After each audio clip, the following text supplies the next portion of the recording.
ಹುತಾತ್ಮರ ದಿನದ ಅಂಗವಾಗಿ ಜನವರಿ 30ರಂದು ಸ್ವತಂತ್ರ ನಡಿಗೆ ಮತ್ತು ಯೋಧರಿಗೆ ಸನ್ಮಾನ ಕಾರ್ಯಕ್ರಮವನ್ನು ಹಮ್ಮಿಕೊಳ್ಳಲಾಗಿದೆ ಎಂದು ಕರ್ನಾಟಕ ಸರ್ವೋದಯ ಮಂಡಲದ ಪ್ರಮುಖರಾದ ಪ್ರೊಫೆಸರ್ ಬಿ.ಎ. ಪಾಟೀಲ್ ಹೇಳಿದರು. ಕಲಬುರಗಿಯ ಪತ್ರಿಕಾ ಭವನದಲ್ಲಿ ಕರೆದ ಸುದ್ದಿಗೋಷ್ಠಿಯನ್ನು ಉದ್ದೇಶಿಸಿ ಮಾತನಾಡಿದ ಅವರು, ಜನವರಿ 30ರಂದು ಹುತಾತ್ಮರ ದಿನ ಸರ್ವೋದಯ ದಿನದ ಅಂಗವಾಗಿ ನಗರದ ಜಗತ್ ವೃತ್ತದಿಂದ ಎಸ್ವಿಪಿ ವೃತ್ತದವರೆಗೆ ಬೆಳಗ್ಗೆ 7 ಗಂಟೆಯಿಂದ ಬೆಳಗ್ಗೆ 11 ಗಂಟೆವರೆಗೆ ಸ್ವತಂತ್ರ ನಡಿಗೆ ಕಾರ್ಯಕ್ರಮ ಹಮ್ಮಿಕೊಳ್ಳಲಾಗಿದೆ ಮತ್ತು ಮಾಜಿ ಯೋಧರಿಗೆ ಸನ್ಮಾನ ಹಾಗೂ ಯುದ್ಧದಲ್ಲಿ ತಮ್ಮ ಪ್ರಾಣವನ್ನ ಕಳೆದುಕೊಂಡ ಯೋಧರಿಗೆ ನಮನವನ್ನ ಸಲ್ಲಿಸಲಾಗುವುದು ಎಂದರು. 30ನೇ ತಾರೀಕು ಹುತಾತ್ಮರ ದಿನ. ವಿಶೇಷವಾಗಿ ನಾವು ಗಾಂಧೀಜಿಯವರನ್ನು ಸ್ಮರಿಸ್ತೀವಿ. ಗಾಂಧೀಜಿಯವರು ಜೊತೆಗೆ ಭಾರತ ಸೇನೆಯಲ್ಲಿ ಸ್ವತಂತ್ರ ಹೋರಾಟದಲ್ಲಿ ಹುತಾತ್ಮರಾದರೂ ಕೂಡ ನೆನೆಸುವಂಥ ಒಂದು ದಿನ. ಆದುದರಿಂದ ಸರ್ವೋದಯ ಕರ್ನಾಟಕ, ಸರ್ವೋದಯ ನವದಿಲ್ಲಿ, ಸರ್ವೋದಯ ವಾರ್ಧಾ ಇವೆಲ್ಲ ಮತ್ತು ಹುತಾತ್ಮ ಅಪ್ಪರ ಪಾಟೀಲ್ ಫೌಂಡೇಶನ್ ವತಿಯಿಂದ ಒಂದು ಕಾರ್ಯಕ್ರಮ ಹಮ್ಮಿಕೊಳ್ಳಲಾಗಿದೆ. ವಿಶೇಷವಾಗಿ ಏನಂದರೆ, ಅವತ್ತು ನಾವು ಪಾದಯಾತ್ರೆ ಮಾಡ್ತಾಯಿದ್ದೀವಿ.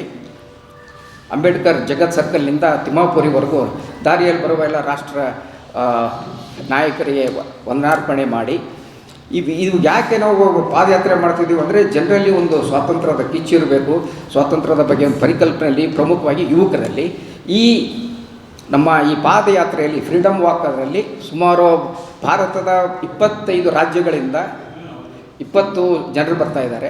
ಕರ್ನಾಟಕದಿಂದ 150 ಜನ ಬರ್ತಾ ಇದ್ದಾರೆ. ಇಲ್ಲಿ ನಮ್ಮ ಸಂಘ ಸಂಸ್ಥೆಗಳು NCC, ಆಮೇಲೆ ಸುಮಾರು 50 ಮಾಜಿ ಸೈನಿಕರು ಕೂಡ ಇದರಲ್ಲಿ ಭಾಗವಹಿಸ್ತಾ ಇದ್ದಾರೆ. ಪ್ರಮುಖವಾಗಿ ಇವರೆಲ್ಲನ ನಾವು ಒಟ್ಟಿಗೆ ಸೇರಿಸಿ ಒಂದು ಪಾದಯಾತ್ರೆ ಮೂಲಕ ಒಂದು ಶಾಂತಿಯ ಸಂದೇಶ, ಜೈ ಜವಾನ್, ಜೈ ಕಿಸಾನ್, ಜೈ ವಿಜ್ಞಾನ್ ಇಂತಹ ಒಂದು ಧೋರಣೆ ಇಟ್ಕೊಂಡು ಕಾರ್ಯಕ್ರಮ ಮಾಡ್ತಾ ಇದ್ದೀವಿ. ಇದಾದ ನಂತರ ವಿಶ್ವೇಶ್ವರಯ್ಯ ಭವನ್ ಇನ್ಸ್ಟಿಟ್ಯೂಟ್ ಆಫ್ ಇಂಜಿನಿಯರ್ಸಲ್ಲಿ ಈ ಎಲ್ಲ ಸ್ವಾತಂತ್ರ್ಯ ಹೋರಾಟಗಾರರಿಗೂ ಶ್ರಮಜೀವಿಗಳಿಗೂ ಪ್ರಮುಖವಾಗಿ ನಾವು ಅದರಲ್ಲಿ ಹೆಣ್ಮಕ್ಳನ್ನ ನಾವು ಆರಿಸಿದ್ದೀವಿ. ಅವರಿಗೆ ಎಲ್ಲ ಸನ್ಮಾನ ದೊಡ್ಡ ಕಾರ್ಯಕ್ರಮ ಇದೆ. ಅದಾದ ನಂತರ ರಾಷ್ಟ್ರೀಯ ಮಟ್ಟದ ಒಂದು ಚಿಂತನೆ ಮಾಡ್ತಾಯಿದ್ದೀವಿ. 100 ವರ್ಷ ನಮಗೆ 1947 ಸ್ವತಂತ್ರ ಬಂತು. 2047ರಲ್ಲಿ ನಮ್ಮ ಭಾರತ ಹೇಗಿರಬೇಕು, ಅದು ಪರಿಕಲ್ಪನೆ ಹೇಗಿರಬೇಕು, ಅದಕ್ಕೆ ಬೇಕಾದಂಥ ಸಿದ್ಧತೆ ನಾವು ನಾಳೆಯಿಂದನೇ ಮಾಡಬೇಕಾಗಿದೆ. ಇಂತಹ ಒಂದು ಅದ್ಭುತವಾದ ಕಾರ್ಯಕ್ರಮ. ಇದರ ಜೊತೆಗೆ ವಾರ್ಧಾದಿಂದ ಚಂದನ್ ಪೌಲೋ ಬರ್ತಾ ಇದ್ದಾರೆ. ಅಲ್ಲಿ ಗಾಂಧೀಜಿ ಆಶ್ರಮ, ವಿನೋಬಾ ಆಶ್ರಮದ ರಾಷ್ಟ್ರೀಯ ಅಧ್ಯಕ್ಷರು. ಇನ್ನೊಂದು ವಿಶೇಷವಾಗಿ ಪ್ರಮುಖ ವ್ಯಕ್ತಿಯೊಬ್ಬನನ್ನು ಸನ್ಮಾನಿಸ್ತಾ ಇದ್ದೀವಿ. ಅವರು ಜಿ.ಕೆ. ಮೆನನ್ ಅಂತ ಕೇರಳದಿಂದ. ಅವರು ಸುಮಾರು 92 ವಯಸ್ಸಾಗಿದೆ. ಗಾಂಧಿಯವರ ಜೊತೆ ಕೂಡ ಕೆಲಸ ಮಾಡಿದ್ದಾರೆ. ಅವರು ಕೂಡ ನಮ್ಮ ಈ ಕಾರ್ಯಕ್ರಮದಲ್ಲಿ ಬಂದು ಅವರ ರಾಷ್ಟ್ರದ ಪ್ರಶಸ್ತಿ ಕೂಡ ಕೊಡ್ತಾ ಇದ್ದೀವಿ. ಹೀಗಾಗಿ ಇದು ಒಂದು 30ನೇ ಜನವರಿ ಭಾಳ ವಿಶೇಷವಾದದ್ದು. ಆಮೇಲೆ ಭಾಳ ಜನರಿಗೆ ಇದು ಪರಿಚಯ ಇದೆಯೋ ಗೊತ್ತಿಲ್ಲ.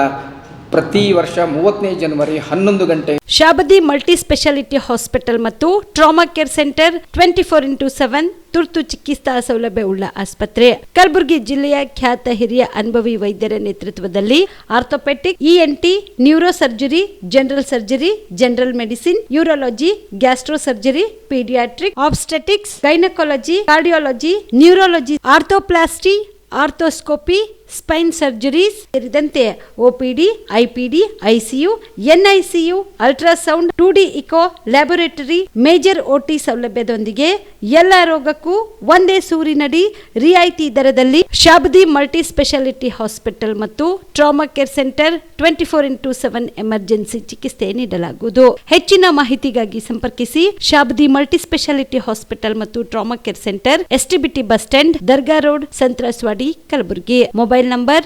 9060442345.